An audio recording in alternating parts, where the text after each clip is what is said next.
When it comes to law school admissions, you've probably heard the same old tired advice: just focus on your GPA and your LSAT score. But here's the thing no one tells you. Admission stats are not as straightforward as they seem. Law schools have a hidden strategy behind how they use numbers, and understanding this can completely change your application game. Today, I'm going to show you the truth about law school admission stats and why your LSAT score matters more than ever.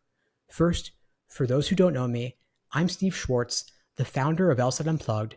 I've been teaching the LSAT since 2005, helping thousands of students raise their scores and get into their dream law schools. I personally raised my own LSAT score from a 152 to a 175. And if you've ever wondered why some applicants get in while others don't, even with similar stats, you're in the right place. Now let's get one thing straight. Law schools aren't just looking for strong candidates. They're managing a game of rankings. The two stats they care about most are LSAT score medians and GPA medians. And here's why.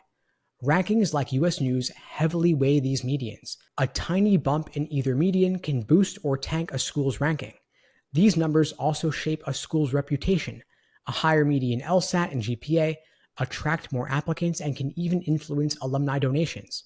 The bottom line, these stats are how schools stay competitive, which is why your LSAT score holds more power than you think. Now, at first glance, it might seem like law schools value your GPA and LSAT equally, but the truth is the LSAT matters more. And here's why. First reason is standardization.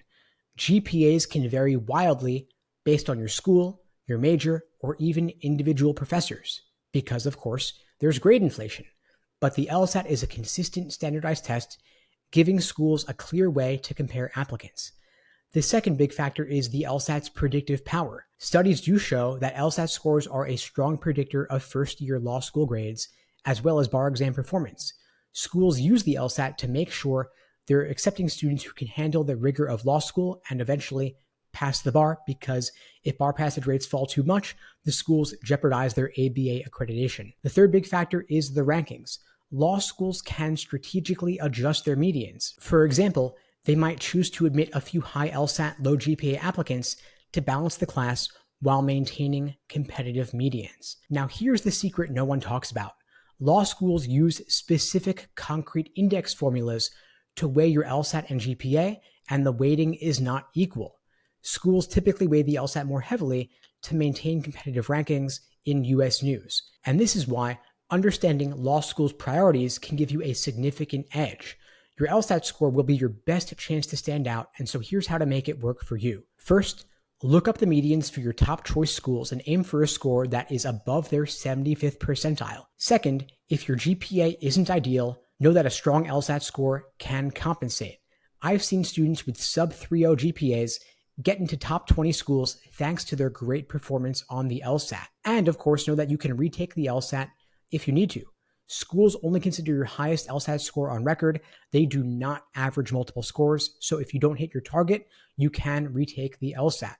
I had a student with a 2.9 GPA who thought law school was out of reach, but she scored a 171 on the LSAT and not only got into a T20 school, but also landed a 50% scholarship. And so if you're ready to boost your LSAT score and take control of your law school future, my team and I would be glad to help you out.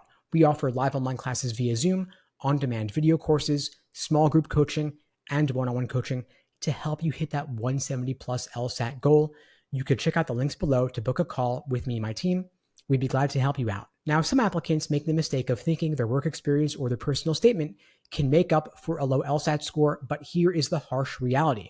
A low LSAT score limits your options, plain and simple. Most merit scholarships are tied directly to your LSAT score, and so a lower score could cost you tens of thousands of dollars or more in scholarship money, and it limits your negotiation power. On the flip side, if you have a strong LSAT score, that gives you leverage to negotiate better financial aid packages. Now, I hear from a lot of folks lately reading the headlines in mainstream media thinking, well, what about all those test optional policies? Is the LSAT still even required? Of course, that might sound appealing, but the reality is top schools still prioritize LSAT scores because the rankings rely heavily on LSAT medians. And so for now, at least, the LSAT remains the gold standard. And you don't want to let a low LSAT score hold you back. And so check out the link below to grab my free easy LSAT cheat sheet. It's packed with strategies to help you boost your score and take control of your application. Remember, law school admissions is a numbers game, and the LSAT is your most powerful tool. It levels the playing field, proves your academic readiness, and can save you hundreds of thousands of dollars in scholarship money. And if you'd like my help on your journey to scoring a 170 plus and reaching your full potential on the LSAT, you could check out the links below to book a call with me and my team and grab your free easy LSAT cheat sheet to jumpstart your prep or serve as a quick refresher. In the meantime, I'll wish you all the best and take care.